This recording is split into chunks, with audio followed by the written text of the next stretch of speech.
ഇനി കോട്ടയത്തേക്ക് പോകുമ്പോൾ ഏറ്റുമാനൂരിൽ അട്ടിമറി പ്രതീക്ഷയിൽ UDF. പരമ്പരാഗത ഇടത് വോട്ടുകളിൽ വിള്ളൽ വീണു എന്നാണ് വിലയിരുത്തൽ. ഭരണവിരുദ്ധ വികാരം തുണയ്ക്കുമെന്നാണ് പ്രതീക്ഷ. DCC പ്രസിഡന്റ് നാട്ടകം സുരേഷിന്റെ സ്ഥാനാർത്ഥിത്വം അനുകൂല ഘടകമായി മാറിയെന്നും UDFന്റെ കണക്കുകൂട്ടലുണ്ട്. അതേസമയം അട്ടിമറി സാധ്യത തള്ളിക്കളയുകയാണ് LDF. മന്ത്രി VN വാസവൻ മികച്ച ഭൂരിപക്ഷത്തിന് വിജയിക്കുമെന്നാണ് LDFന്റെ വിലയിരുത്തൽ. ജോസി ബാബു വിവരങ്ങൾ നൽകും. ജോസി, ഏറ്റുമാനൂരിൽ കടുത്ത പോരാട്ടം നടന്ന സ്ഥലം തന്നെയാണ്. അപ്പോൾ രണ്ട് മുന്നണികളും വലിയ പ്രതീക്ഷ വെച്ചു പുലർത്തുകയും ചെയ്യുന്നുണ്ട്. എന്തായാലും ഈ ഒരു റിപ്പോർട്ടുമായി ബന്ധപ്പെട്ട മണ്ഡലത്തിൽ സഞ്ചരിക്കുമ്പോൾ എന്താണ് ജോസിക്ക് മനസ്സിലാകുന്നത്?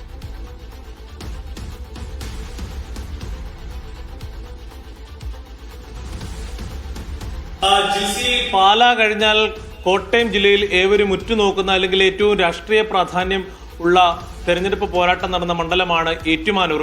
ഏറ്റുമാനൂരിൽ ഇത്തവണ മന്ത്രി VN വാസവനെതിരെ UDF സ്ഥാനാർത്ഥിയായി മത്സരിച്ചത് DCC പ്രസിഡന്റ് നാട്ടകം സുരേഷ് ആയിരുന്നു. കാലങ്ങളായി കേരള കോൺഗ്രസ് ജോസഫ് വിഭാഗം മത്സരിച്ച സീറ്റ് ഇത്തവണ കോൺഗ്രസ് ഏറ്റെടുത്ത് മത്സരിക്കുകയായിരുന്നു. ഇതൊക്കെയും അനുകൂല ഘടകമായി എന്നുള്ളതാണ് UDF ക്യാമ്പ് വിലയിരുത്തുന്നത്. പ്രത്യേകിച്ച് പരമ്പരാഗത ഇടത് വോട്ടുകളിൽ വിള്ളൽ വീഴ്ത്തുവാൻ നാട്ടകം സുരേഷിന്റെ സ്ഥാനാർത്ഥിത്വം ഗുണം ചെയ്തു. അത്തരത്തിൽ അനുകൂലമായ ഗ്രൗണ്ട് റിപ്പോർട്ടുകളാണ് UDFന് ലഭിക്കുന്നതെന്നാണ് UDF നേതാക്കൾ പങ്കുവെക്കുന്നത്. അതിന് പ്രധാനമായും കാരണം തദ്ദേശ തെരഞ്ഞെടുപ്പിലടക്കം ഇടത് കോട്ടകളായ കുമരകം അടക്കമുള്ള പ്രദേശങ്ങളിൽ ജില്ലാ പഞ്ചായത്ത് ഡിവിഷനിലും ബ്ലോക്ക് പഞ്ചായത്ത് ഡിവിഷനുകളിലും അടക്കം വിജയിക്കുവാൻ UDFന് കഴിഞ്ഞു. കൂടാതെ ഭരണവിരുദ്ധ വികാരവും UDFന് ഗുണം ചെയ്യുമെന്നതാണ് UDF കരുതുന്നത്. അതോടൊപ്പം ക്രൈസ്തവ മതന്യൂനപക്ഷങ്ങളുടെ വോട്ടുകൾ, അതോടൊപ്പം തന്നെ മുസ്ലിം വിഭാഗങ്ങളുടെ വോട്ടുകളൊക്കെയും UDFന് അനുകൂലമായി വന്നിട്ടുണ്ടാകാം എന്നുള്ളൊരു വിലയിരുത്തലാണ് UDF ക്യാമ്പ് ഉള്ളത്. അതുകൊണ്ട് തന്നെ 3000 മുതൽ 5000 വോട്ടിന്റെ ഭൂരിപക്ഷത്തിന് വിജയിക്കാനാകുമെന്നുള്ള പ്രതീക്ഷയാണ്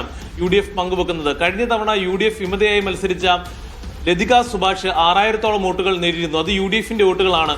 അതോടൊപ്പം അത് ഇത്തവണ UDFന് തന്നെ ലഭിക്കുമെന്നുള്ള പ്രതീക്ഷയും UDF ക്യാമ്പ് പങ്കുവെക്കുന്നു. ഇത്തരം കണക്കുകൂട്ടലുകൾ കൊണ്ടാണ് UDF ക്യാമ്പ് പ്രതീക്ഷ വെച്ചു പുലർത്തുന്നത്. ഏറ്റുമാനൂരിൽ ഒരു അട്ടിമറി ഉണ്ടാകുമെന്നുള്ള പ്രതീക്ഷയാണ് UDF ക്യാമ്പ് ഇപ്പോഴും വെച്ചു പുലർത്തുന്നത്. അതേസമയം മന്ത്രി VN വാസവൻ നേതൃത്വത്തിൽ കൃത്യമായ വികസന പദ്ധതികൾ കഴിഞ്ഞ 5 വർഷം ഏറ്റുമാനൂരിൽ നടത്തിയിരുന്നു. ആ വികസന പദ്ധതികൾ വോട്ടാകും. വ്യക്തിപരമായും രാഷ്ട്രീയ അതീതമായി വോട്ടുകൾ സമാഹരിക്കാൻ VN വാസവന് കഴിഞ്ഞു. കഴിഞ്ഞ തവണത്തെ 14000 ഭൂരിപക്ഷം അല്പം കുറഞ്ഞാലും 10000-നടുത്ത് ഭൂരിപക്ഷത്തിന് VN വാസവന് ജയിക്കാൻ കഴിയുമെന്നാണ് LDF ക്യാമ്പ് പ്രതീക്ഷിക്കുന്നത്. അതോടൊപ്പം തന്നെ വോട്ട് ഉയർത്താൻ കഴിയുമെന്ന് NDAയും പ്രതീക്ഷിക്കുന്നുണ്ട്. NDA സ്ഥാനാർത്ഥിയായി 2020-യുടെ സ്ഥാനാർത്ഥിയാണ് മത്സരിച്ചത്. നേരത്തെ BJP സ്ഥാനാർത്ഥിയായിരുന്നു 2021-ൽ മത്സരിച്ചത്. ഇത്തവണ ഒരു പുതുമുഖമായ വനിതയാണ് മത്സരിച്ചത്. അതുകൊണ്ട് തന്നെ അവിടെയും NDA വോട്ട് ഉയർത്താമെന്ന പ്രതീക്ഷ പങ്കുവെക്കുന്നു. എന്തായാലും ഏറ്റുമാനൂരിൽ ഒരു അട്ടിമറിയാണ് UDF പ്രതീക്ഷിക്കുന്നത്. ജിൽസി. ശരി, ജോസി ബാബുവാണ് വിവരങ്ങൾ നൽകിയത്.